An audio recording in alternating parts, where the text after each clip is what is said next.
Price the lord brothers and sisters. ಕರ್ತನಾದ ಯೇಸು ಕ್ರಿಸ್ತನ ನಾಮದಲ್ಲಿ ನಿಮ್ಮೆಲ್ಲರನ್ನು ವಂದಿಸುವನಾಗಿದ್ದೇನೆ. ನಾವೀಗ ಗಮನಿಸುವಂತದ್ದು ಕ್ರೈಸ್ತ ಪ್ರಪಂಚದ ಸುಳ್ಳು ಬೋಧನೆಗಳ ವಿರುದ್ಧ ನಿತ್ಯ ಜೀವವನ್ನು ನೀಡುವ ಯೇಸುವಿನ ಸತ್ಯವಾಕ್ಯಗಳು ಎಂಬುದರಲ್ಲಿ 10ನೇ ಭಾಗದ ಮುಂದುವರೆದ ಭಾಗದಲ್ಲಿದ್ದೇವೆ. ಕಳೆದ ಭಾಗದಲ್ಲಿ ನಾವು ಗಮನಿಸಿ ತಿಳಿದುಕೊಂಡಂತದ್ದು ರಹಸ್ಯ ಬರೋಣ ಎಂಬುವಂತದ್ದು ಸುಳ್ಳಾದ ಬೋಧನೆಯಾಗಿದೆ ಮತ್ತು ರಹಸ್ಯ ಬರೋಣವೆಂಬುವ ಉಪದೇಶವು ಕ್ರಿಸ್ತ ವಿರೋಧಿಯಾಗಿರುವಂತಹ ಪೋಪ್ನಿಂದಲೇ ಬಂದಿರುವಂತದ್ದು ಎಂಬುದಾಗಿ ತಿಳಿದುಕೊಂಡೆವು ಮತ್ತು ಪರಿಶುದ್ಧರಿಗೆ ಉಪದ್ರವ ಇದೆ ಎಂಬುದಾಗಿ ಸಹ ನಾವು ತಿಳಿದುಕೊಂಡೆವು. ಈ ಭಾಗದಲ್ಲಿ ನಾವು ತಿಳಿದುಕೊಳ್ಳಲಿಕ್ಕಿರುವಂತದ್ದು ದಾನಿಯೇಲನ 70ನೇ ವಾರದಲ್ಲಿ ಬರೆಯಲ್ಪಟ್ಟಿರುವಂತಹ ಆ 7 ವರ್ಷದ ಬಗ್ಗೆ ತಿಳಿದುಕೊಳ್ಳೋಣ. ಯಾಕಂದರೆ ರಹಸ್ಯ ಬರೋಣವನ್ನು ಉಪದೇಶಿಸುವಂತ ಸುಳ್ಳು ಬೋಧಕರು ಹೇಳುವುದೇನೆಂದರೆ ಕ್ರಿಸ್ತ ವಿರೋಧಿಯು ಬಂದು ಆ 70 ವಾರದಲ್ಲಿ ಕೊಡಲ್ಪಟ್ಟಿರುವಂತ ಒಂದು ವಾರದಲ್ಲಿ ಅಂದ್ರೆ 69 ವಾರ ನೆರವೇರಿದೆ, 70ನೇ ವಾರದಲ್ಲಿ ಕ್ರಿಸ್ತ ವಿರೋಧಿಯು ಬಂದು ನೆರವೇರಿಸುತ್ತಾನೆ ಎಂಬುದಾಗಿ ಹೇಳುವವರಾಗಿದ್ದಾರೆ. ಅದಕ್ಕೆ ವಾಕ್ಯವನ್ನು ಇವರು ತೆಗೆದುಕೊಳ್ಳುವಂತದ್ದು ದಾನಿಯೇಲನ ಗ್ರಂಥ 9ನೇ ಅಧ್ಯಾಯ ವಚನ 24ರಿಂದ 27ರವರೆಗೂ ಬರೆಯಲ್ಪಟ್ಟಿದೆ. ಈ ವಚನವನ್ನು ತೆಗೆದುಕೊಂಡು ಇನ್ನು ಒಂದು ವಾರ ಅಂದರೆ 7 ವರ್ಷ ಬಾಕಿ ಇದೆ, ಆ ಸಮಯದಲ್ಲಿ ಕ್ರಿಸ್ತ ವಿರೋಧಿಯು ಬಂದು ಈ ಭೂಮಿಯಲ್ಲಿ ಆಳ್ವಿಕೆ ಮಾಡುತ್ತಾನೆ ಎಂಬುದಾಗಿ ಉಪದೇಶ ಮಾಡುವವರಾಗಿದ್ದಾರೆ. ಆದರೆ ಈ ಉಪದೇಶವು ಸತ್ಯವೇದಕ್ಕೆ ಅನುಗುಣವಾಗಿದೆಯೇ ಅಥವಾ ವಿರೋಧವಾಗಿದೆಯೇ ಎಂಬುದಾಗಿ ತಿಳಿದುಕೊಂಡು ದೇವರ ವಾಕ್ಯಕ್ಕೆ ಸಾಕ್ಷಿಯಾಗಿ ಜೀವಿಸೋಣ ನನ್ನ ಸಹೋದರ ಸಹೋದರಿಯರೇ. ಆಮೆನ್. ಮೊದಲನೇದಾಗಿ ಈ 70 ವಾರಗಳನ್ನು ಯಾವ ರೀತಿಯಾಗಿ ಲೆಕ್ಕ ಹಾಕುವುದು ಎಂಬುದಾಗಿ ನಾವು ತಿಳಿದುಕೊಳ್ಳುವುದಾದ್ರೆ ಈ 70 ವಾರಗಳು ಎಂಬುದು 490 ವರ್ಷಗಳನ್ನು ಸೂಚಿಸುತ್ತದೆ. ಹೇಗೆಂದರೆ 70 × 7 ದಿನಗಳು, ಒಟ್ಟಾರೆ 490 ಪ್ರವಾದನೆಯ ದಿನಗಳು. ಒಂದು ಪ್ರವಾದನೆಯ ದಿನ ಎಂಬುದು ಒಂದು ವರ್ಷವನ್ನು ಸೂಚಿಸುತ್ತದೆ ಎಂಬುದನ್ನು ತಿಳಿದಿರಬೇಕು. ಹೇಗೆಂದರೆ ಅರಣ್ಯಕಾಂಡ 14ನೇ ಅಧ್ಯಾಯ 34ನೇ ವಚನವನ್ನು ನೀವು ಗಮನಿಸುವಾಗ ಮತ್ತು ಎಜೆಕೀಲ 4ನೇ ಅಧ್ಯಾಯ 6ನೇ ವಚನವನ್ನು ನೀವು ಗಮನಿಸೋದಾದ್ರೆ ಪ್ರವಾದನೆ ದಿನವನ್ನು ಒಂದು ದಿನಕ್ಕೆ ಒಂದು ವರ್ಷದಂತೆ ದೇವರಾತ್ಮನು ಅಲ್ಲಿ ತಿಳಿಸಿದ್ದಾರೆ. ಹಾಗಾದರೆ 490 ಪ್ರವಾದನೆಯ ದಿನಗಳು ಅಂದರೆ 490 ವರ್ಷಗಳು ಎಂಬುದಾಗಿ ಅರ್ಥ. ಈ 490 ವರ್ಷಗಳಲ್ಲಿಯೇ ಯೇಸು ಕ್ರಿಸ್ತನು ಮೊದಲನೆಯ ಬರುವಿಕೆಯಲ್ಲಿ ಪ್ರತ್ಯಕ್ಷವಾಗಬೇಕು. ಇದುವೇ ದಾನಿಯೇಲನ 70 ವಾರಗಳ ಪ್ರವಾದನೆಯ ಗೂಢಾರ್ಥವಾಗಿರುತ್ತದೆ ನನ್ನ ಸಹೋದರ ಸಹೋದರಿಯರೇ. ಆದರೆ ಸುಳ್ಳು ಉಪದೇಶ ಮಾಡುವಂತ ಬೋಧಕರು ಹೇಳುವುದೇನೆಂದರೆ ಈ 70 ವಾರಗಳ ಪ್ರವಾದನೆಗಳಲ್ಲಿ 69 ವಾರಗಳು ನೆರವೇರಿದೆ ಎಂಬುದಾಗಿಯೂ ಇನ್ನುಳಿದಿರುವ ಒಂದು ವಾರ ಅಂದರೆ 70ನೇ ವಾರವಾಗಿರುವ ಕೊನೆಯ 7 ವರ್ಷಗಳು ಉಪದ್ರವ ಕಾಲಕ್ಕೆ ನಂತರ ನೆರವೇರಲಿದೆ ಎಂಬುದಾಗಿ ರಹಸ್ಯ ಬರೋಣವನ್ನು ಬೋಧಿಸುತ್ತಿರುವ ಸುಳ್ಳು ಬೋಧಕರು ಹೇಳುತ್ತಾರೆ. ಇದು ಮಾತ್ರ ಅಲ್ಲ, ಕರ್ತನಾದ ಯೇಸು ಕ್ರಿಸ್ತನು ಸಿಲುಬೆಯ ಮರಣವನ್ನು ಅನುಭವಿಸಿ ಪುನರುತ್ಥಾನವನ್ನು ಹೊಂದಿದ ದಿನದಿಂದ ಯೆಹೂದ್ಯರಿಗೆ ನೀಡಲಾದ 69 ವಾರಗಳ ಪ್ರವಾದನೆಗಳು ನೆರವೇರಿದೆ ಎಂಬುದಾಗಿಯೂ ಅಂದಿನಿಂದ ಅನ್ಯ ಜನಾಂಗದ ಸಭೆಗೆ ಕೃಪೆಯ ಕಾಲ ಪ್ರಾರಂಭವಾಗಿ ಕಳೆದ 2000 ವರ್ಷಗಳಿಂದಲೂ ಸಭೆಗಳು ಕೃಪೆಯ ಕಾಲದಲ್ಲಿಯೇ ಇದೆ ಎಂಬುದಾಗಿಯೂ ರಹಸ್ಯ ಬರೋಣದಲ್ಲಿ ಅನ್ಯ ಜನಾಂಗದ ಸಭೆಗಳಿಗೆ ಕೃಪೆಯ ಕಾಲ ಮುಗಿದು ಹೋಗುತ್ತದೆ ಎಂಬುದಾಗಿಯೂ ಅನೇಕ ಬೋಧಕರು ಬೋಧಿಸುತ್ತಿದ್ದಾರೆ. ಆದರೆ ಈ ಲೆಕ್ಕಾಚಾರವನ್ನು ನಾವು ಒಮ್ಮೆ ಗಮನಿಸೋಣ. 69ನೇ ಸಂಖ್ಯೆಯ ನಂತರ 70ನೇ ಸಂಖ್ಯೆ ಬರಬೇಕು ಎಂಬುದು ನಮ್ಮೆಲ್ಲರಿಗೂ ತಿಳಿದಿರುವ ಮೂಲವಾದ ಲೆಕ್ಕಾಚಾರದ ಎಣಿಕೆಯಲ್ಲವೇ? ಆದರೆ 69 ವಾರ ಮುಗಿದ ಮೇಲೆ 2000 ವರ್ಷಗಳು ಕಳೆದ ನಂತರ 70ನೇ ವಾರ ಪರಿಪೂರ್ಣವಾಗುವುದಾದರೆ ನಾವು ಅದನ್ನು 70 ವಾರಗಳು ಎಂದು ಹೇಗೆ ಲೆಕ್ಕಿಸಲು ಸಾಧ್ಯ? ಒಮ್ಮೆ ಯೋಚಿಸಿ ನೋಡಿ. ಆದರೆ 2000 ವರ್ಷಗಳ ನಂತರ 70ನೇ ವಾರವು ಪರಿಪೂರ್ಣವಾಗುತ್ತದೆ ಎಂಬ ಬೋಧನೆಯು ಸುಳ್ಳು ಬೋಧನೆ ಎಂಬುದಾಗಿ ಈ ಲೆಕ್ಕದಲ್ಲಿ ನಾವು ತಿಳಿದುಕೊಳ್ಳಬಹುದು. ಆದರೂ ಸಹ ನಾವು ಸ್ಪಷ್ಟವಾಗಿ ತಿಳಿಯಬೇಕಾಗಿರುವಂತದ್ದು ಈ 70 ವಾರಗಳ ಪ್ರವಾದನೆ ದಿನಗಳಲ್ಲಿ 69 ವಾರಗಳ ನಂತರದ ಸರಣಿಯಲ್ಲೇ 70ನೇ ವಾರವು ಯೇಸು ಕ್ರಿಸ್ತನ ಮೊದಲನೆಯ ಬರುವಿಕೆಯಲ್ಲಿಯೇ ನೆರವೇರಿದೆ ಎಂಬ ಸಂಗತಿಯು ನಾವೆಲ್ಲರೂ ಒಪ್ಪಿಕೊಳ್ಳಬೇಕಾದ ಸತ್ಯವೇದದ ನಿಜವಾದ ಸಂಗತಿಯಾಗಿದೆ ನನ್ನ ಸಹೋದರ ಸಹೋದರಿಯರೇ. ಇದು ಹೇಗೆ ಎಂಬುದಾಗಿ ನಾವು ಗಮನಿಸುವುದಾದರೆ 70 ವಾರಗಳ ಪ್ರವಾದನೆಯು ನೆರವೇರಿರುವ ಕಾಲಾವಧಿಯು ಕ್ರಿಸ್ತಪೂರ್ವ 457ರಿಂದ ಕ್ರಿಸ್ತಶಕ 34ರವರೆಗೆ ಒಟ್ಟಾರೆ 490 ವರ್ಷಗಳು ನೆರವೇರಿದೆ ಎಂಬುದಾಗಿ ಸ್ಪಷ್ಟವಾಗಿ ತಿಳಿದಿರಬೇಕು ನನ್ನ ಸಹೋದರ ಸಹೋದರಿಯರೇ. ಮತ್ತು ಸುಳ್ಳು ಬೋಧನೆ ಹೇಳುವ ರೀತಿಯಲ್ಲಿ ದಾನಿಯೇಲನ 70ನೇ ವಾರವು ಇನ್ನೂ ನೆರವೇರಲೇ ಇಲ್ಲ ಎಂಬುದಾಗಿ ಬೋಧಿಸುವ ಬೋಧನೆಯು ಒಂದು ಸುಳ್ಳಾದ ಬೋಧನೆಯಾಗಿದೆ ಎಂಬುದನ್ನು ಸ್ಪಷ್ಟವಾಗಿ ತಿಳಿದಿರಬೇಕು. ಮತ್ತು ಇದರ ಬಗ್ಗೆ ಇನ್ನಷ್ಟು ಮಾಹಿತಿಗಳನ್ನು ನೀವು ತಿಳಿಯಬೇಕಾದರೆ ಮುಂದೆ ಬರುವಂತಹ ವಿಡಿಯೋಗಳಲ್ಲಿ ನೋಡಿ ತಿಳಿದುಕೊಳ್ಳಬಹುದು. ಸರಿ, ಸುಳ್ಳು ಬೋಧನೆ ಹೇಳುವಂತ ಬೋಧಕರು ಹೇಳುವುದೇನೆಂದ್ರೆ, ಯೇಸು ಕ್ರಿಸ್ತನು ರಹಸ್ಯವಾಗಿ ಬಂದು ಹೋದ ನಂತರ ಪರಿಶುದ್ಧಾತ್ಮನನ್ನು ಭೂಮಿಯಿಂದ ತೆಗೆದುಕೊಳ್ಳುತ್ತಾರೆ ಎಂಬುದಾಗಿ ಹೇಳ್ತಾರೆ. ಅಂದರೆ ಕ್ರಿಸ್ತ ವಿರೋಧಿಯ ಕಾಲದಲ್ಲಿ ಈ ಭೂಮಿಯಲ್ಲಿ ಪರಿಶುದ್ಧಾತ್ಮನು ಇರೋದಿಲ್ಲ ಎಂಬುದಾಗಿ ಹೇಳುವವರಾಗಿರ್ತಾರೆ. ಅದಕ್ಕಾಗಿ ವಾಕ್ಯವನ್ನು ಗಮನಿಸೋಣ. 2 ಥೆಸಲೋನಿಕ 2ನೇ ಅಧ್ಯಾಯ ವಚನ 6-7.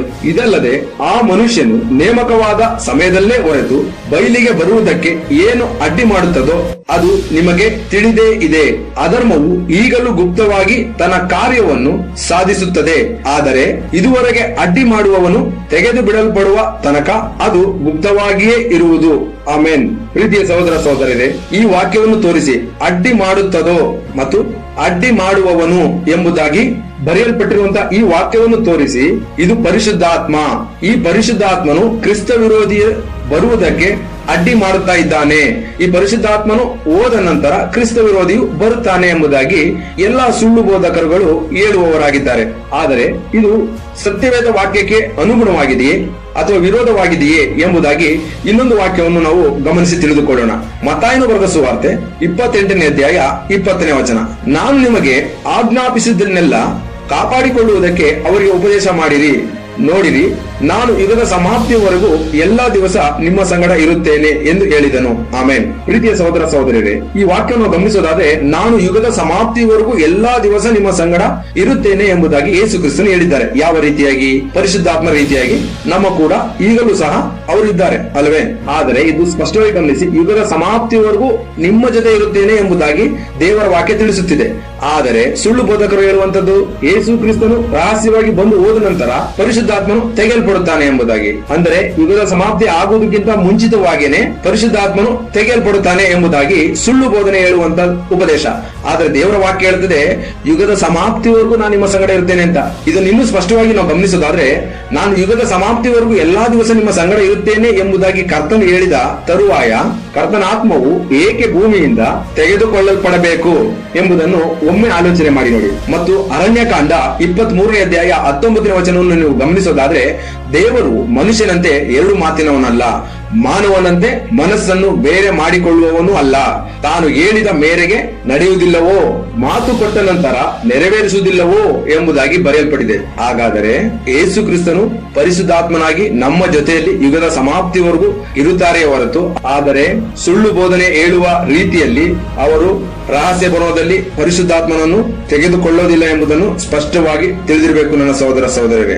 ಸರಿ, ಹಾಗಾದರೆ ಅಡ್ಡಿ ಮಾಡುವವನು ಪರಿಶುದ್ಧಾತ್ಮನು ಅಲ್ಲ ಎಂಬುದಾಗಿ ಹೇಳುವುದಾದ್ರೆ, ಅಡ್ಡಿ ಮಾಡುವವನು ಯಾರು ಎಂಬುದಾಗಿ ತಿಳಿದುಕೊಳ್ಳೋದಾದ್ರೆ, ರೋಮನ್ ಸಾಮ್ರಾಜ್ಯದಿಂದಲೇ ಕ್ರಿಸ್ತ ವಿರೋಧಿಯು ಪ್ರತ್ಯಕ್ಷನಾಗಬೇಕು ಎಂಬ ದಾನಿಯೇಲನ ಪುಸ್ತಕದ ಪ್ರವಾದನೆಯನ್ನು ಪೌಲನು ಸ್ಪಷ್ಟವಾಗಿ ತಿಳಿದವನಾಗಿದ್ದನು. ಮತ್ತು ಪೌಲನ ಕಾಲದಲ್ಲಿ ರೋಮನ್ ಸಾಮ್ರಾಜ್ಯದಲ್ಲಿ ಆಳ್ವಿಕೆಯನ್ನು ನಡೆಸುತ್ತಿದ್ದ ಚಕ್ರವರ್ತಿಯ ಹೆಸರು ಸೀಸರ್ ಚಕ್ರವರ್ತಿ ಎಂಬುದನ್ನು ತಿಳಿದಿರಬೇಕು. ಹೌದಾ? ಇದು ಹೇಗೆ ಎಂಬುದಾಗಿ ನೀವು ಕೇಳೋದಾದ್ರೆ, ಅಪೊಸ್ತಲರ ಕೃತ್ಯಗಳು 11ನೇ ಅಧ್ಯಾಯ 28ನೇ ವಚನದಲ್ಲಿ ಬರೆಯಲ್ಪಟ್ಟಿದೆ. ನೀವು ಸ್ಪಷ್ಟವಾಗಿ ನೋಡಿ ಗಮನಿಸಬಹುದು. ಈ ಸೀಸರ್ ಎಂಬ ಗೋತ್ರದ ರಾಜರುಗಳ ಆಳ್ವಿಕೆಯು ರೋಮನ್ ಸಾಮ್ರಾಜ್ಯದಿಂದ ಸಂಪೂರ್ಣವಾಗಿ ತೆಗೆದು ಹಾಕಲ್ಪಟ್ಟ ಬಳಿಕ, ಅಂದರೆ ಅಡ್ಡಿ ಮಾಡುವವನು ತೆಗೆದು ಹಾಕಲ್ಪಟ್ಟ ಕೂಡಲೇ ಕ್ರಿಸ್ತ ವಿರೋಧಿಯು ರೋಮ್ ಸಾಮ್ರಾಜ್ಯದಿಂದಲೇ ಪ್ರತ್ಯಕ್ಷನಾಗಬೇಕು. ಅಂದರೆ ಇದರ ಸಂಪೂರ್ಣ ಅರ್ಥ ದಾನಿಯೇಲನ ಗ್ರಂಥದಲ್ಲಿ ಬರೆಯಲ್ಪಟ್ಟಿರುವ 7ನೇ ಅಧ್ಯಾಯ ವಚನ 7ರಿಂದ 25ರವರೆಗೂ ನೀವು ಗಮನಿಸೋದಾದ್ರೆ, ಕ್ರಿಸ್ತ ವಿರೋಧಿ ಪೋಪ್ ರೋಮ್ ನಗರದಿಂದ ಪ್ರತ್ಯಕ್ಷನಾಗುವುದಕ್ಕೆ ಅಡ್ಡಿ ಮಾಡುವವನಾಗಿದ್ದಂಥದ್ದು ಸೀಸರ್ ರಾಜನೇ ಎಂಬುದನ್ನು ಕುರಿತೇ ಪೌಲನು ಈ ವಾಕ್ಯದಲ್ಲಿ ಥೆಸಲೋನಿಕದಲ್ಲಿರುವ ವಿಶ್ವಾಸಿಗಳ ಬಳಿಯಲ್ಲಿ ಅಡ್ಡಿ ಮಾಡುವವನು ಎಂಬುದಾಗಿ ಹೇಳುತ್ತಿದ್ದಾನೆ ಎಂಬುದನ್ನು ಸ್ಪಷ್ಟವಾಗಿ ತಿಳಿದಿರಬೇಕು. ನಮಗೆ ಒಂದು ಪ್ರಶ್ನೆ ಉದ್ಭವಿಸಬಹುದು, ಅಡ್ಡಿ ಮಾಡುವವನು ಸೀಸರ್ ರಾಜನೇ ಎಂಬುದಾಗಿ ಅದನ್ನು ಡೈರೆಕ್ಟ್ ಆಗಿ ಹೇಳುವುದಿತ್ತಲ್ಲ ಎಂಬುದಾಗಿ. ಆದರೆ ಥೆಸಲೋನಿಕದವರಿಗೆ ಬರೆದ ಈ ಪತ್ರಿಕೆಯನ್ನು ರೋಮನರುಗಳು ಒಂದು ವೇಳೆ ಓದುವುದಾದರೆ, ಸೀಸರ್ ರಾಜ ಥೆಸಲೋನಿಕದಲ್ಲಿರುವ ವಿಶ್ವಾಸಿಗಳಿಗೆ ಉಪದ್ರವವನ್ನು ಕೊಡಲು ಮುಂದಾಗುತ್ತಾನೆ ಎಂಬುದಾಗಿ ತಿಳಿದವನಾಗಿ, ಅಡ್ಡಿ ಮಾಡುವವನು ಸೀಸರ್ ರಾಜನೇ ಎಂಬುದಾಗಿ ಪ್ರತ್ಯಕ್ಷವಾಗಿ ಬರೆಯದೆ ಗೂಢಾರ್ಥವಾಗಿ ವಿಶ್ವಾಸಿಗಳಿಗೆ ತಿಳಿಯುವ ಹಾಗೆ ಪೌಲನು ಈ ಸಂಗತಿಯನ್ನು ಬರೆದಿದ್ದಾನೆ ಎಂಬುದನ್ನು ಸ್ಪಷ್ಟವಾಗಿ ತಿಳಿದಿರಬೇಕು ನನ್ನ ಸಹೋದರ ಸಹೋದರರೇ. ಆದರೆ ಅಡ್ಡಿ ಮಾಡುವವನು ಪರಿಶುದ್ಧಾತ್ಮನೇ ಎಂಬುದಾಗಿ ವಾಕ್ಯಕ್ಕೆ ತಪ್ಪಾದ ಅರ್ಥವನ್ನು ಬೋಧಿಸುವ ಬೋಧನೆಯು ದೇವದೂಷಣೆ ಆಗಿದೆ ಮತ್ತು ಸುಳ್ಳಾದ ಬೋಧನೆಯಾಗಿದೆ ಎಂಬುದನ್ನು ಸ್ಪಷ್ಟವಾಗಿ ತಿಳಿದಿರಬೇಕು ನನ್ನ ಸಹೋದರ ಸಹೋದರಿಯರೇ. ಆಮೆನ್. ಸರಿ, ಈ ರಹಸ್ಯ ಬರೋಣವನ್ನು ಬೋಧಿಸುವಂತಹ ಉಪದೇಶಕರು ಹೇಳುವುದೇನೆಂದರೆ, ರಹಸ್ಯ ಬರೋಣಕ್ಕೆ ನಂತರವೇ ಕ್ರಿಸ್ತ ವಿರೋಧಿಯು ಕಾಣಿಸಿಕೊಂಡು ಮತಭ್ರಷ್ಟತೆಯನ್ನು ಉಂಟು ಮಾಡುತ್ತಾನೆ ಎಂಬುದಾಗಿ ಅನೇಕ ಬೋಧಕರು ಬೋಧಿಸುತ್ತಿದ್ದಾರೆ. ಆದರೆ ಇದು ದೇವರ ವಾಕ್ಯಕ್ಕೆ ಅನುಗುಣವಾಗಿದೆಯೇ ಅಥವಾ ವಿರೋಧವಾಗಿದೆಯೇ ಎಂಬುದಾಗಿ ನೋಡಿ ಸತ್ಯವೇದ ವಾಕ್ಯಕ್ಕೆ ಸಾಕ್ಷಿಯಾಗಿ ನಿಲ್ಲೋಣ ನನ್ನ ಸಹೋದರ ಸಹೋದರಿಯರೇ. ಅದಕ್ಕಾಗಿ ವಾಕ್ಯ 2 ಥೆಸಲೋನಿಕ 2ನೇ ಅಧ್ಯಾಯ ವಚನ 1-3.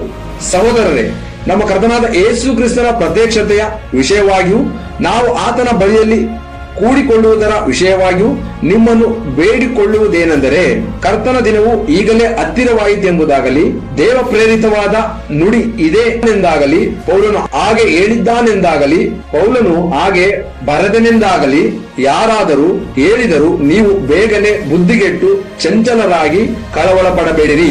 ಯಾರು ಯಾವ ವಿಷಯದಲ್ಲಿಯೂ ನಿಮ್ಮನ್ನು ಮೋಸಗೊಳಿಸದಂತೆ ನೋಡಿಕೊಳ್ಳಿರಿ. ಯಾಕಂದರೆ ಮೊದಲು ಮತಭ್ರಷ್ಟತೆಯು ಉಂಟಾಗಿ ಅಧರ್ಮ ಸ್ವರೂಪನು ಬಯಲಿಗೆ ಬಂದ ಹೊರತು ಆ ದಿನವು ಬರುವುದಿಲ್ಲ. ಆಮೆನ್. ಪ್ರೀತಿಯ ಸಹೋದರ ಸಹೋದರರೇ, ಈ ವಾಕ್ಯವನ್ನು ನಾವು ಸ್ಪಷ್ಟವಾಗಿ ಗಮನಿಸೋದಾದ್ರೆ, ಮೊದಲನೇದಾಗಿ ಮತಭ್ರಷ್ಟತೆ ಉಂಟಾಗುವುದು, ಎರಡನೇದಾಗಿ ಕ್ರಿಸ್ತ ವಿರೋಧಿಯು ಕಾಣಿಸಿಕೊಳ್ಳುವುದು ಮತ್ತು ಕೊನೆಯದಾಗಿ ಯೇಸು ಕ್ರಿಸ್ತನೊಂದಿಗೆ ಪರಿಶುದ್ಧರು ಸೇರಿಕೊಳ್ಳುವುದು ಎಂಬಂತಹ ಅನುಕ್ರಮವಾದ ಸಾಲಿನಲ್ಲಿಯೇ ವಾಕ್ಯಗಳನ್ನು ಬರೆಯಲ್ಪಟ್ಟಿದೆ. ಆದರೆ ರಹಸ್ಯ ಬರೋಣವೆಂಬ ಕಟ್ಟುಕಥೆಗಳ ಸಿದ್ಧಾಂತವನ್ನು ಬೋಧಿಸುವುದೇನೆಂದರೆ, ಯೇಸು ಕ್ರಿಸ್ತರು ರಹಸ್ಯವಾಗಿ ಬಂದು ಹೋದ ನಂತರ ಕ್ರಿಸ್ತ ವಿರೋಧಿಯು ಬರುತ್ತಾನೆ ಎಂಬುದಾಗಿ ಹೇಳುತ್ತಾರೆ. ಆದರೆ ದೇವರ ವಾಕ್ಯ ನಮಗೆ ತಿಳಿಸುವಂತದ್ದು, ಮತಭ್ರಷ್ಟತೆಯು ಉಂಟಾಗಿ ಅಧರ್ಮ ಸ್ವರೂಪನು ಬಯಲಿಗೆ ಬಂದ ಹೊರತು ಆ ದಿನವು ಬರುವುದಿಲ್ಲ ಎಂಬುದಾಗಿ ಬರೆಯಲ್ಪಟ್ಟಿದೆ. ಅಂದ್ರೆ ಮೊದಲು ಆ ಮತಭ್ರಷ್ಟತೆ ಉಂಟಾಗಿ ಕ್ರಿಸ್ತ ವಿರೋಧಿ ಕಾಣಿಸಿಕೊಂಡ ಮೇಲೇನೆ ಯೇಸು ಕ್ರಿಸ್ತರು ಬರ್ತಾರೆ ಎಂಬುದಾಗಿ ವಾಕ್ಯ ಹೇಳುವಾಗ, ಸುಳ್ಳು ಬೋಧನೆ ಹೇಳುವಂತ ಬೋಧಕರು ಇಲ್ಲ, ಯೇಸು ಕ್ರಿಸ್ತನು ಬಂದು ಹೋದ ಮೇಲೆ ಕ್ರಿಸ್ತ ವಿರೋಧಿಯು ಬರ್ತಾನೆ ಎಂಬುದಾಗಿ ಹೇಳುವವರಾಗಿದ್ದಾರೆ. ಯಾವುದು ಸತ್ಯ? ದೇವರ ವಾಕ್ಯ ಹೇಳುವಂತದ್ದು ಸತ್ಯನಾ ಅಥವಾ ಸುಳ್ಳು ಬೋಧನೆ ಹೇಳುವಂತದ್ದು ಸತ್ಯನಾ ಎಂಬುದಾಗಿ ನಿಮ್ಮನ್ನು ನೀವೇ ವಿವೇಚನೆ ಮಾಡಿ ತಿಳ್ಕೊಳ್ಳಿ ನನ್ನ ಸಹೋದರ ಸಹೋದರಿಯರೇ. ಸರಿ, ಸುಳ್ಳು ಬೋಧನೆ ಹೇಳುವಂತವರು ಅಂದರೆ ರಹಸ್ಯ ಬರೋಣವನ್ನು ಬೋಧಿಸುವಂತ ಅನೇಕ ಸುಳ್ಳು ಬೋಧಕರುಗಳು ಹೇಳುವುದೇನೆಂದರೆ, ಯೆರೂಸಲೇಮಿನಲ್ಲಿ 3ನೇ ದೇವಾಲಯ ಕಟ್ಟಲ್ಪಡುತ್ತದೆ, ಅದರೊಳಗೆ ಕ್ರಿಸ್ತ ವಿರೋಧಿಯು ಪ್ರವೇಶಿಸಿ ತನ್ನನ್ನು ತಾನೇ ದೇವರೆಂದು ಪ್ರಕಟಿಸಿಕೊಳ್ಳುವನು ಎಂಬುದಾಗಿ ಬೋಧಿಸುತ್ತಾರೆ. ಆದರೆ ಇದು ಸತ್ಯನಾ? ದೇವರ ವಾಕ್ಯಕ್ಕೆ ಅನುಗುಣವಾಗಿದೆಯಾ? ಮತ್ತು 3ನೇ ದೇವಾಲಯ ಕಟ್ಟಲ್ಪಡುತ್ತದೆಯೇ? ಅದರಲ್ಲಿ ಕ್ರಿಸ್ತ ವಿರೋಧಿಯು ಕೂತುಕೊಳ್ಳುತ್ತಾನೆಯೇ ಎಂಬುದಾಗಿ ಒಂದೊಂದು ವಾಕ್ಯಗಳನ್ನು ಸ್ಪಷ್ಟವಾಗಿ ತಿಳಿದುಕೊಳ್ಳೋಣ. ಇದಕ್ಕೆ ಮುಖ್ಯವಾಗಿ ನಾವು ತಿಳಿದುಕೊಳ್ಳಬೇಕಾಗಿರುವಂತದ್ದು, ಹೊಸ ಒಡಂಬಡಿಕೆಯನ್ನು ಗ್ರೀಕ್ ಭಾಷೆಯಲ್ಲಿ ಬರೆಯಲಾಗಿದೆ ಮತ್ತು ಗ್ರೀಕ್ ಭಾಷೆಯಲ್ಲಿ ಬರೆಯಲಾದ ಹೊಸ ಒಡಂಬಡಿಕೆಯಲ್ಲಿ ದೇವಾಲಯ ಎಂಬ ಪದವನ್ನು ಬರೆಯುವಾಗ 2 ರೀತಿಯಾದ ಪದಗಳನ್ನು ಬಳಸಲಾಗಿದೆ. ಹೇಗೆಂದರೆ, ಒಂದನೇದು ಗ್ರೀಕ್ ಭಾಷೆಯಲ್ಲಿ ಹೈರಾನ್ ಎಂಬ ಪದವನ್ನು ಬಳಸಲಾಗಿದೆ ಮತ್ತು ನಾವೋಸ್ ಎಂಬ ಪದವನ್ನು ಬಳಸಲಾಗಿದೆ. ಅಂದರೆ ಕೈಗಳಿಂದ ನಿರ್ಮಿಸಿರುವ ಕಟ್ಟಡದ ದೇವಾಲಯವಾದ ಯೆರೂಸಲೇಮ್ ಆಲಯಕ್ಕೆ ಹೈರಾನ್ ಎಂಬ ಪದವನ್ನು ಬಳಸಲಾಗಿದೆ. ಅಂದರೆ ಕಟ್ಟಡ ದೇವಾಲಯಕ್ಕೆ ಹೈರಾನ್ ಎಂಬ ಪದವನ್ನು ಬಳಸಲಾಗಿದೆ. ಮತ್ತು ಗ್ರೀಕ್ ಭಾಷೆಯಲ್ಲಿ ನಾವೋಸ್ ಎಂಬ ಪದವನ್ನು ಆತ್ಮೀಕವಾದ ದೇವಾಲಯ, ಉದಾಹರಣೆಗೆ 1ನೇ ಕೊರಿಂಥ 3ನೇ ಅಧ್ಯಾಯ 16ನೇ ವಾಕ್ಯದ ಪ್ರಕಾರ ಆತ್ಮೀಕವಾದ ದೇವಾಲಯ ಅಂದ್ರೆ ದೇಹವೆಂಬ ದೇವಾಲಯಕ್ಕೆ ನಾವೋಸ್ ಎಂಬ ಪದವನ್ನು ಬಳಸಲಾಗಿದೆ. ಇದನ್ನು ಸಿಂಪಲ್ ಆಗಿ ಹೇಳೋದಾದ್ರೆ, ಕಟ್ಟಡ ದೇವಾಲಯಕ್ಕೆ ಹೈರಾನ್ ಎಂಬ ಪದವನ್ನು ಪದ ಬಳಕೆ ಮಾಡಲಾಗಿದೆ, ಆತ್ಮೀಕವಾದ ದೇವಾಲಯ ಅಂದ್ರೆ ದೇಹವೆಂಬ ದೇವಾಲಯಕ್ಕೆ ನಾವೋಸ್ ಎಂಬ ಪದವನ್ನು ಬಳಕೆ ಮಾಡಿದ್ದಾರೆ ಎಂಬುದಾಗಿ ನಾವು ತಿಳಿದಿರಬೇಕು. ಈಗ ವಾಕ್ಯವನ್ನು ಗಮನಿಸೋಣ. 2ನೇ ಥೆಸಲೋನಿಕ 2ನೇ ಅಧ್ಯಾಯ ವಚನ 4, ಯಾವುದು ದೇವರೆನಿಸಿಕೊಳ್ಳುತ್ತದೋ, ಯಾವುದು ಪೂಜೆ ಹೊಂದುತ್ತದೋ ಅದನ್ನೆಲ್ಲ ನಾಶನಕ್ಕೆ ಅಧೀನನಾದ ಆ ಪುರುಷನು ಎದುರಿಸಿ ಅದಕ್ಕಿಂತ ಮೇಲಾಗಿ ತನ್ನನ್ನು ತಾನೇ ಹೆಚ್ಚಿಸಿಕೊಂಡು ತಾನು ದೇವರೆಂದು ಹೇಳಿಕೊಂಡು ದೇವರ ಗರ್ಭಗುಡಿಯಲ್ಲೇ ಕೂತುಕೊಳ್ಳುತ್ತಾನೆ. ಆಮೆನ್. ಪ್ರೀತಿಯ ಸಹೋದರ ಸಹೋದರರೇ, ಈ ವಾಕ್ಯವನ್ನು ಉಪಯೋಗಿಸಿ ಹಲವಾರು ಸುಳ್ಳು ಬೋಧಕರು ಹೇಳುವಂತದ್ದು, ತನ್ನನ್ನು ತಾನೇ ಹೆಚ್ಚಿಸಿಕೊಂಡು ತಾನು ದೇವರೆಂದು ಹೇಳಿಕೊಂಡು ದೇವರ ಗರ್ಭಗುಡಿಯಲ್ಲೇ ಕೂತುಕೊಳ್ಳುತ್ತಾನೆ. ಅಂದರೆ ಯೆರೂಸಲೇಮ್ ದೇವಾಲಯ 3ನೇದಾಗಿ ಕಟ್ಟಲ್ಪಡುತ್ತದೆ, ಅಲ್ಲಿ ಕ್ರಿಸ್ತ ವಿರೋಧಿಯು ಬಂದು ಕೂತುಕೊಳ್ಳುತ್ತಾನೆ ಎಂಬುದಾಗಿ ಉಪದೇಶ ಮಾಡುವವರಾಗಿದ್ದಾರೆ. ಆದರೆ ಕ್ರಿಸ್ತ ವಿರೋಧಿಯು ಯೆರೂಸಲೇಮ್ ದೇವಾಲಯದಲ್ಲಿ ಕೂತುಕೊಳ್ಳೋದಿಲ್ಲ, ಬದಲಿಗೆ ದೇಹವೆಂಬ ದೇವಾಲಯದಲ್ಲಿ, ಆತ್ಮಿಕವಾದ ದೇವಾಲಯದಲ್ಲಿ ಕೂತುಕೊಳ್ಳುತ್ತಾನೆ ಎಂಬುದಾಗಿ ವಾಕ್ಯವು ನಮಗೆ ತಿಳಿಸುವಂತದ್ದಾಗಿದೆ. ಇದು ಹೇಗೆ ಬ್ರದರ್ ಎಂಬುದಾಗಿ ನಾವು ಕೇಳುವುದಾದರೆ, ಈ ವಾಕ್ಯದಲ್ಲಿ ಕರ್ತನು ಕಟ್ಟಡದ ಆಲಯವನ್ನು ಸೂಚಿಸಿ ಅಂದರೆ ಹೈರಾನ್ ಎಂಬ ಪದವನ್ನು ಬಳಸಲಿಲ್ಲ, ಬದಲಿಗೆ ಆತ್ಮಿಕ ದೇವಾಲಯವನ್ನು ಸೂಚಿಸುವ ನಾವೋಸ್ ಎಂಬ ಪದವನ್ನು ಬಳಸಲಾಗಿದೆ ಎಂಬುದಾಗಿ ಸ್ಪಷ್ಟವಾಗಿ ತಿಳಿದಿರಬೇಕು ನನ್ನ ಸಹೋದರ ಸಹೋದರಿಯರೇ. ಆಮೆನ್. ಆದರೆ ಈ ವಾಕ್ಯಕ್ಕೆ ತಪ್ಪಾದ ಅರ್ಥವನ್ನು ಕಲ್ಪಿಸುವ ಹಾಗೆ ಕ್ರಿಸ್ತ ವಿರೋಧಿಯು ಯೆರೂಸಲೇಮಿನ ದೇವಾಲಯದಲ್ಲಿ ದೇವರಂತೆ ಕೂತುಕೊಂಡು ತನ್ನನ್ನು ತಾನೇ ದೇವರಂತೆ ತೋರಿಸಿಕೊಳ್ಳುತ್ತಾನೆ ಎಂಬುದಾಗಿ ಬೋಧಿಸುತ್ತಾರೆ. ಅದು ತಪ್ಪಾದ ಬೋಧನೆ. ಬದಲಿಗೆ ಗ್ರೀಕ್ ಸತ್ಯವೇದದಲ್ಲಿ ಬಳಸಿರುವ ನಾವೋಸ್ ಎಂಬ ಪದದ ಅರ್ಥದ ಮೇರೆಗೆ ಕ್ರಿಸ್ತ ವಿರೋಧಿಯು ಮಾನವನ ಹೃದಯವೆಂಬ ದೇವಾಲಯದಲ್ಲಿ ದೇವರಂತೆ ಕುಳಿತು ತನ್ನನ್ನು ತಾನೇ ದೇವರಂತೆ ತೋರಿಸಿಕೊಳ್ಳುತ್ತಾನೆ ಎಂಬುದೇ ಈ ವಾಕ್ಯದ ಅರ್ಥ. ಆಮೆನ್. ಸರಿ, ಹೇಗೆ ಅವನು ಕೂತುಕೊಳ್ಳುತ್ತಾನೆ ಹೃದಯದಲ್ಲಿ ಎಂಬುದಾಗಿ ನೀವು ಕೇಳೋದಾದ್ರೆ, ರೋಮನ್ ಕ್ಯಾಥಲಿಕ್ ಸಭೆಯ ಮುಖ್ಯಸ್ಥನಾಗಿರುವ ಪೋಪ್ ಅನ್ನು ಪರಿಶುದ್ಧ ತಂದೆ ಅಂದ್ರೆ ಹೋಲಿ ಫಾದರ್ ಎಂಬುದಾಗಿ ರೋಮನ್ ಕ್ಯಾಥಲಿಕ್ ಜನಗಳು ಅಥವಾ ರೋಮನ್ ಕ್ಯಾಥಲಿಕ್ ಮಕ್ಕಳುಗಳು ನಂಬುತ್ತಾರೆ. ಅದೇ ರೀತಿಯಾಗಿ ಹಾಗೆ ಅವರು ನಂಬುವುದರಿಂದ ಕ್ರಿಸ್ತ ವಿರೋಧಿಯಾಗಿರುವಂತಹ ಪೋಪ್ ರೋಮನ್ ಕ್ಯಾಥಲಿಕ್ ಜನರ ಹೃದಯದಲ್ಲಿ ಕೂತುಕೊಂಡು ಸುಳ್ಳಾದ ಉಪದೇಶವನ್ನು ಬಿತ್ತಿ ಅವರನ್ನು ವಂಚಿಸುವವನಾಗಿದ್ದಾನೆ ಎಂಬುದಾಗಿ ತಿಳಿದಿರಬೇಕು. ರೋಮನ್ ಕ್ಯಾಥಲಿಕ್ ಜನಗಳಿಗೆ ಮಾತ್ರವಲ್ಲ, ಇಂದಿನ ದಿನಗಳಲ್ಲಿ ಸಭೆಯ ಐಕ್ಯತೆ ಅಂದರೆ ಎಕ್ಯುಮಿನಿಸಂ ಎಂಬ ಹೆಸರಿನಲ್ಲಿ ಅನೇಕ ಪ್ರೊಟೆಸ್ಟೆಂಟ್ ಮತ್ತು ಪೆಂಟಕೋಸ್ತಲ್ ಸಭೆಗಳು ರೋಮನ್ ಕ್ಯಾಥಲಿಕ್ ಸಭೆಯೊಂದಿಗೆ ಕೈ ಜೋಡಿಸುವುದರ ಮೂಲಕ ಪೋಪ್ ಅನ್ನು ಪರಿಶುದ್ಧನೆಂಬುದಾಗಿ ಅಂಗೀಕರಿಸಿಕೊಂಡಿದ್ದಾರೆ ಎಂಬ ಸ್ಪಷ್ಟನೆಯನ್ನು ಅವರ ಕೃತ್ಯಗಳ ಮೂಲಕವೇ ತಿಳಿದುಕೊಳ್ಳಲು ಸಾಧ್ಯವಾಗುತ್ತದೆ. ಹೀಗೆ ರೋಮನ್ ಕ್ಯಾಥಲಿಕ್, ಪ್ರೊಟೆಸ್ಟೆಂಟ್ ಮತ್ತು ಪೆಂಟಕೋಸ್ತಲ್ ಕ್ರೈಸ್ತರನ್ನು ವಂಚಿಸಿ ಅವರ ಹೃದಯದಲ್ಲಿ ದೇವರಂತೆ ಕುಳಿತಿರುವವನು ರೋಮನ್ ಕ್ಯಾಥಲಿಕ್ ಸಭೆಯ ಮುಖ್ಯಸ್ಥನಾಗಿರುವ ಕ್ರಿಸ್ತ ವಿರೋಧಿ ಪೋಪ್ ಎಂಬುದಾಗಿ ಸ್ಪಷ್ಟವಾಗಿ ತಿಳಿದಿರಬೇಕು. ಮತ್ತು ಯೆರೂಸಲೇಮಿನಲ್ಲಿ 3ನೇ ದೇವಾಲಯವನ್ನು ಪುನಃ ನಿರ್ಮಿಸಲಾಗುವುದು ಎಂಬ ಬೋಧನೆಯನ್ನು ಸಾಬೀತುಪಡಿಸಲು ಸತ್ಯವೇದದಲ್ಲಿ ಯಾವುದೇ ಆಧಾರ ಪುರಾವೆಗಳು ಇಲ್ಲ. 3ನೇ ದೇವಾಲಯವನ್ನು ನಿರ್ಮಿಸಲಾಗುವುದು ಮತ್ತು ಕ್ರಿಸ್ತ ವಿರೋಧಿಯು ಅದರೊಳಗೆ ಪ್ರವೇಶ ಮಾಡಿ ದೇವರಂತೆ ಅದರಲ್ಲಿ ಕುಳಿತುಕೊಳ್ಳುತ್ತಾನೆ ಎಂಬ ಬೋಧನೆಯು ಸುಳ್ಳಾದ ಬೋಧನೆ ಆಗಿದೆ ನನ್ನ ಸಹೋದರ ಸಹೋದರಿಯರೇ. ಮತ್ತು ರಹಸ್ಯ ಬರೋಣವನ್ನು ಬೋಧಿಸುವಂತ ಬೋಧಕರು ಹೇಳುವುದೇನೆಂದ್ರೆ, ಕ್ರಿಸ್ತ ವಿರೋಧಿಯು ಇಸ್ರಾಯೇಲ್ ದೇಶದ ಜನರೊಂದಿಗೂ ಮತ್ತು ಅಲ್ಲಿರುವಂತಹ ಸುತ್ತ ಇರುವಂತಹ ದೇಶದ ಜನರೊಂದಿಗೂ ಒಂದು ದೃಢವಾದ ಒಡಂಬಡಿಕೆಯನ್ನು ಮಾಡಿಕೊಳ್ಳುತ್ತಾನೆ ಎಂಬುದಾಗಿ ಹೇಳುವವರಾಗಿದ್ದಾರೆ. ಆದರೆ ಈ ಬೋಧನೆಯು ದೇವರ ವಾಕ್ಯಕ್ಕೆ ಅನುಗುಣವಾಗಿದೆಯೇ ಅಥವಾ ವಿರೋಧವಾಗಿದೆ ಎಂಬುದಾಗಿ ನೋಡಿ ವಾಕ್ಯಕ್ಕೆ ಸಾಕ್ಷಿಯಾಗಿ ನಿಲ್ಲೋಣ ನನ್ನ ಸಹೋದರ ಸಹೋದರರೇ. ಅದಕ್ಕಾಗಿ ವಾಕ್ಯ ದಾನಿಯೇಲ 9ನೇ ಅಧ್ಯಾಯ 27ನೇ ವಚನ. ಆ ಪ್ರಭುವು 1 ವಾರದ ಮಟ್ಟಿಗೆ ಬಹು ಜನರೊಂದಿಗೆ ದೃಢವಾದ ಒಡಂಬಡಿಕೆಯನ್ನು ಮಾಡಿಕೊಳ್ಳುವನು. ಅರ್ಧ ವಾರ ಯಜ್ಞ ನೈವೇದ್ಯವನ್ನು ನಿಲ್ಲಿಸುವನು. ಅಸಹ್ಯಗಳನ್ನು ವಾಹನ ಮಾಡಿಕೊಂಡು ಒಬ್ಬ ಪಾತಕನು ಆರಿ ಬಂದು ನಿಶ್ಚತಾ ಪ್ರಳಯವು ಅವನನ್ನು ಮುಳುಗಿಸುವ ತನಕ ಹಾಳು ಮಾಡುವನು.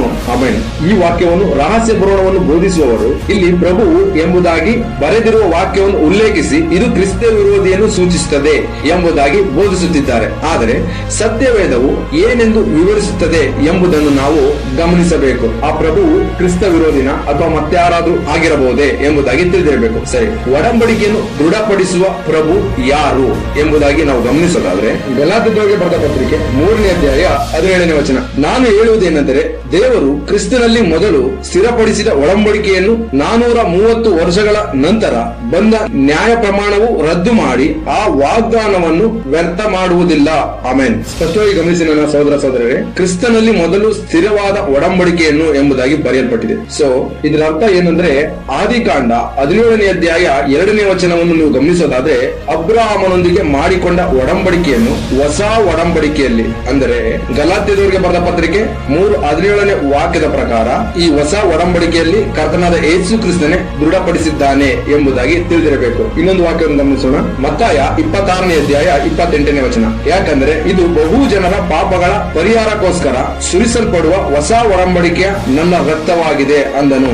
ಆಮೆನ್. ಪ್ರೀತಿಯ ಸಹೋದರ ಸಹೋದರರೇ, ಇಲ್ಲಿ ನಾವು ಗಮನಿಸುವಂತದ್ದು ಹೊಸ ಒಡಂಬಡಿಕೆಯ ಎಂಬುದಾಗಿ ಬರೆಯಲ್ಪಟ್ಟಿದೆ. ಅಂದರೆ ಹೊಸ ಒಡಂಬಡಿಕೆಯನ್ನು ಕರ್ತನ ಪಂಕ್ತಿಯಲ್ಲಿ ಕರ್ತನಾದ ಯೇಸು ಕ್ರಿಸ್ತನೇ ಸ್ಥಾಪಿಸಿದ್ದಾನೆ. ಹಳೆ ಒಡಂಬಡಿಕೆಯಲ್ಲಿ ಕರ್ತನು ಅಬ್ರಹಾಮನೊಂದಿಗೆ ಮಾಡಿಕೊಂಡ ಒಡಂಬಡಿಕೆಯನ್ನು ಹೊಸ ಒಡಂಬಡಿಕೆಯಲ್ಲಿ ಯೇಸು ಕ್ರಿಸ್ತನೇ ದೃಢಪಡಿಸಿದ್ದಾನೆ ಎಂಬುದಾಗಿ ಈ ವಾಕ್ಯಗಳೆಲ್ಲ ನಮಗೆ ತಿಳಿಸುವಂತದ್ದಾಗಿದೆ. ಅಂದರೆ ದಾನಿಯೇಲನ ಗ್ರಂಥ 9ನೇ ಅಧ್ಯಾಯ 27ರಲ್ಲಿ ಆ ಪ್ರಭು 1 ವಾರದ ಮಟ್ಟಿಗೆ ಬಹು ಜನರೊಂದಿಗೆ ದೃಢವಾದ ಒಡಂಬಡಿಕೆಯನ್ನು ಮಾಡಿಕೊಳ್ಳುವುದರ ಮೂಲಕ ಅದನ್ನು ದೃಢೀಕರಿಸಿದನು.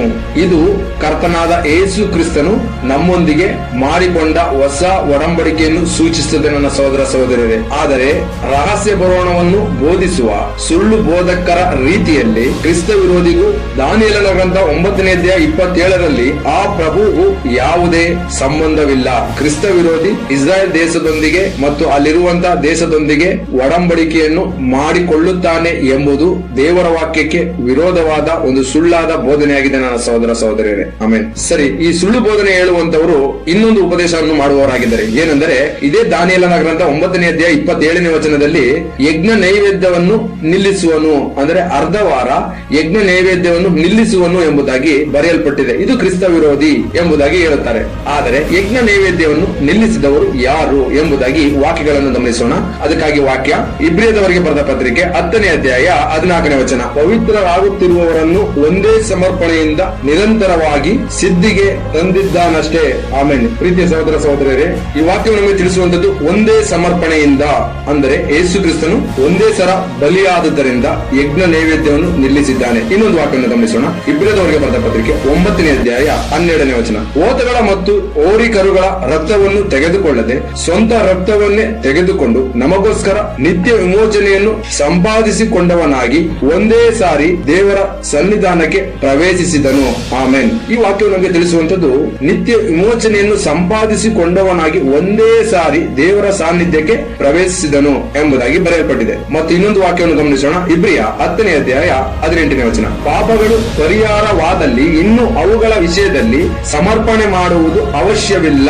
ಆಮೆನ್. ಪ್ರೀತಿಯ ಸಹೋದರ ಸಹೋದರರೇ, ಈ ಎಲ್ಲಾ ವಾಕ್ಯಗಳು ನಮಗೆ ತಿಳಿಸುವಂತದ್ದು ಯೇಸು ಕ್ರಿಸ್ತನೇ ಬಲಿಯನ್ನು ಕಾಣಿಕೆಗಳನ್ನು ನಿಲ್ಲಿಸಿರುವುದೇ ಹೊರತು ಕ್ರಿಸ್ತ ವಿರೋಧಿ ಅಲ್ಲ ಎಂಬುದಾಗಿ ನಮಗೆ ಸ್ಪಷ್ಟವಾಗಿ ತಿಳಿದು ಬರುತ್ತಿದೆ. ಹೇಗೆಂದರೆ ದಾನಿಯೇಲನ ಗ್ರಂಥ 9ನೇ ಅಧ್ಯಾಯ 27ರಲ್ಲಿ ಬಳಸಿರುವ ಪ್ರಭು ಎಂಬ ಪದವು ಯೇಸು ಕ್ರಿಸ್ತನನ್ನೇ ಸೂಚಿಸುತ್ತದೆ ಮತ್ತು ಯೇಸು ಕ್ರಿಸ್ತನೇ ಯಜ್ಞ ನೈವೇದ್ಯಗಳನ್ನು ನಿಲ್ಲಿಸಿದ್ದಾರೆ.